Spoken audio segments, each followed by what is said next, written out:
Hello বন্ধুরা, নতুন একটি ভিডিওতে তোমাদের সবাইকে স্বাগত।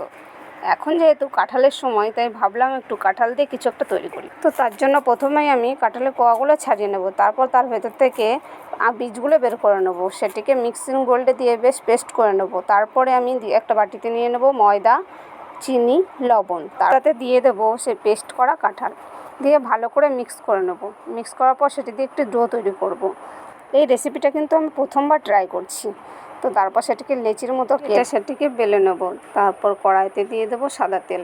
তো তেলটি গরম হয়ে গেলে তাতে লুচিটি আমি ভেজে নেব। তো লুচি ভাজা হয়ে গেলে নামিয়ে নিয়ে সুন্দর করে পরিবেশন করলেই তৈরি আজকে আমাদের কাঁঠালের লুচি। খেতে কিন্তু দারুণ হয়েছিল। তোমরা কে কে খেয়েছো কমেন্টে অবশ্যই জানিও। এটি কিন্তু ঝাল ঝাল আলুর দমের সাথেও খেতে ভালো লাগবে। আর তোমরা যদি আলুর দমের রেসিপিটি দেখতে চাও তো কমেন্টে জানিও। আর ভিডিওটি ভালো লাগলে একটু লাইক করে দিও আর চ্যানেলটি সাবস্ক্রাইব করে দিও।